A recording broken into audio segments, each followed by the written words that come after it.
Welcome back to the Contrarian, everyone. I hope you are all doing well. I'm doing well today. Today is Monday, January 13th, after the market close. Today was kind of a unique day because the markets gapped lower, opened lower, and then closed slightly higher, although still in the red. And so, so far this week, just one day, we've seen the 10-year rate actually hike back up to 4.8%, which is about 100 basis points higher than where it was prior to the Fed starting their rate cutting cycle. And this is really unusual to see with Treasury rates going higher at the same time as the Fed cutting rates on the Fed funds rate. And, I've talked about in the past how I do expect for this, not to be a kind of a reignition of the inflation that we saw back mainly in 2022 and in 2023. I've talked about how I do actually expect inflation to continue to trend downwards, but it does appear like, in the last, I would say, 2 months, kind of since the election, we have seen oil head a little bit higher, comparing then to now, and we've also seen interest rates head higher. And I think this is perhaps in part due to the market maybe not really knowing entirely what to expect from the upcoming Trump administration, whereas, Biden and continuation of the Biden-Harris administration, the market may have kind of known what to expect there. Although, I mean, there are reasons to, I would say, be less optimistic economically with that, but still with, kind of the uncertainty with what Trump 2.0 brings. I mean, perhaps the markets are fearful that it'll kind of be another chaotic 4 years where he doesn't really know what he's doing and he's, firing a lot of people and there's just a lot of turnover. And of course, the mainstream media is going to keep, spinning everything around. And I think the market might be fearing a situation like that, as well as just fearing the general continuation of government spending way beyond what tax revenue is bringing in, and way beyond what anything would feasibly suggest is possible in terms of government spending. And, maybe it's just the market not really fully believing that Trump is actually going to be committed to a Department of Government efficiency.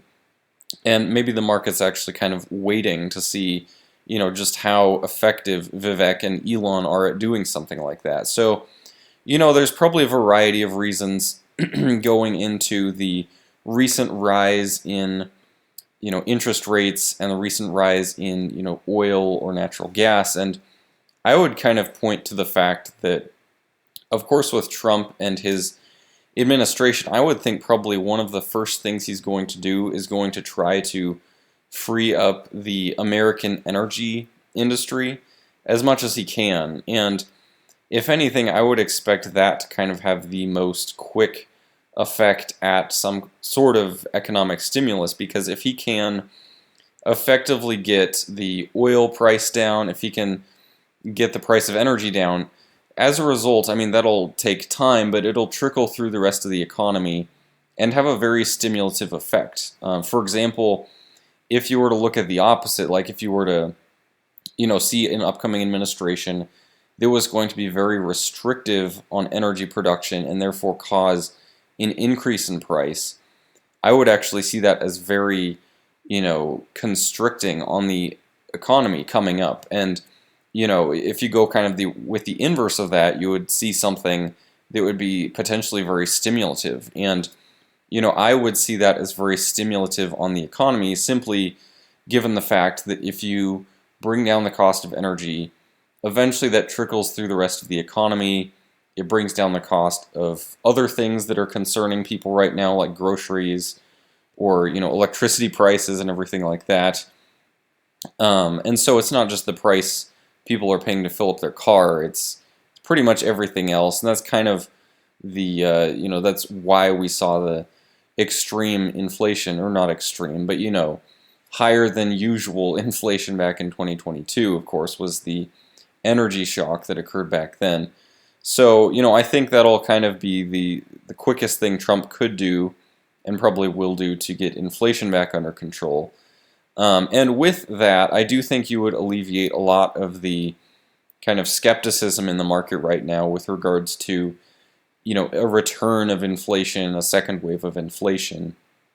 You know, it's probably likely that we haven't seen the end of inflation yet, but I'm just saying that at least kind of in the near-term future, I do expect inflation to, eventually get under what the Fed is saying is their target of 2%. And at that point, the Fed really doesn't have to consider inflation as a current, concern of theirs. They can more, concern themselves with the economy and, unemployment and everything like that, which unemployment has been ticking up over the last few months, just kind of a concerning trend, and probably the Fed is looking at something like that. But I do wonder, in light of the recent fires, in California, that may have some sort of trickling effects, at least throughout that region of the U.S. And I'm sure there's a lot of people who have lost their houses there who, obviously are not going to work because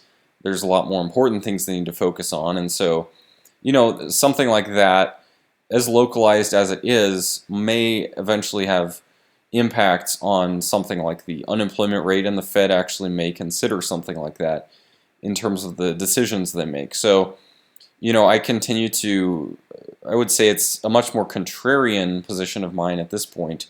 It seems like the market is kind of getting back on board with the idea that interest rates are going higher and that they're staying higher and that inflation is staying higher.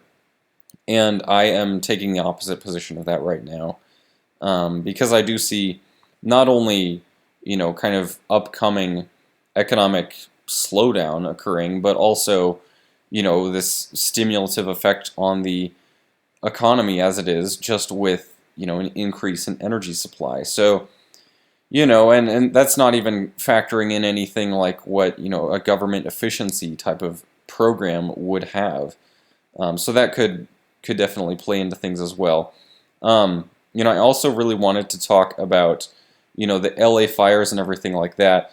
Of course, there's a lot of stuff going around on social media right now of how, the LA fires are, some huge piece of economic news and everything like that. And while, I don't want to downplay the effect that these fires are having on the people of Los Angeles, because it's, extremely devastating.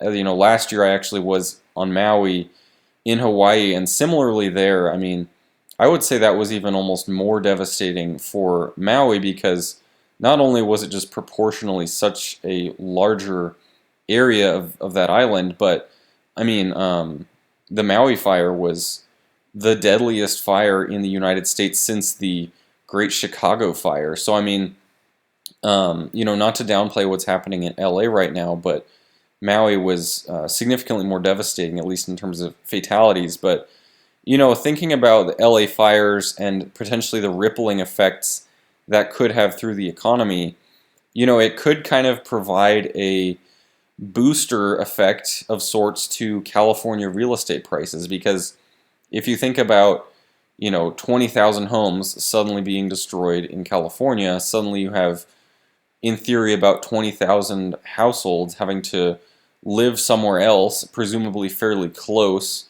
to the LA area. And, even though comparatively in California, maybe you have a population in the tens of millions of people, so maybe it's not that big of a number, but, at least for the short term, I do see, something like the fire that is occurring in LA right now. I could see that kind of serving as a backstop on the California real estate market. Simply given the fact that you're taking, 20-some thousand homes out of the available inventory all of a sudden, and not only that, but then 20,000 new households have to live somewhere new. So it'll be kind of interesting to see the, all the rippling effects that it has from now going forward a few years, because it will take a while to rebuild, unfortunately. I know that they're having the Olympics in LA in 2028, so presumably by then, maybe they'll have it rebuilt. But, it might not even be the areas where they're planning on building all of these Olympic venues. So, it is going to take time to rebuild the Palisades and kind of these other suburb areas of Los Angeles that have, caught fire, and it's just kind of I would say, a perfect combination of extreme incompetence and extreme, just converging bad weather conditions that created a fire like this, which, is capable of devastating a community in such a big manner. I mean, kind of be unthinkable if you went back a few years to think that a fire like that could happen and that there wouldn't be precautions in place that would be able to, contain and keep the fire from getting to the size that it has. But I mean, if you combine kind of the really bad forestry management policies that California's had, combine that with their bad water management policies, and don't even get me started on that because I'm a water resources engineer, and I mean, California is probably one of the worst examples in terms of just complete incompetence when it comes to something like that. But I mean, put it simply, you combine all of these variables and you get conditions where a fire like this can spread in a matter of days to being just this enormous blaze that, even now I don't think it is technically contained. I think it is still spreading. So unfortunately, I mean, just the full extent of how devastating this ends up being is kind of, still to be decided. But I mean, even at this point, there's firefighters from all over the states, that have come there because it's just such a major, fire at this point that it does warrant that happening. And, that's a good thing that they're coming around California. But I do hope, really, Hawaii, California, they need better management. They've been so mismanaged the last, multiple decades now. Just really bad policies that are not good for the environment.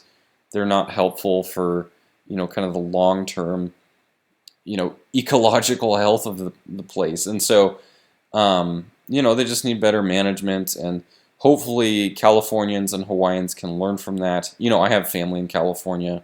I actually had a family member in Hawaii, not anymore, but so actually in both of those states I did have family.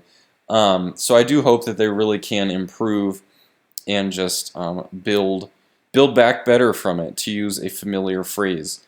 So I hope you all enjoyed this video. I'd love to know what you think about it. And interest rates, inflation, I do expect inflation to keep trending downwards. Energy, I expect that to trend downwards. I would say that's kind of probably more contrarian positions now than they were, but I'm very comfortable with that, being a contrarian. And so, love to hear all of your thoughts on that, as well as the fires in LA, unfortunately, with how devastating those are. I'd love to hear your thoughts on that. Hope to see all of you again at some point.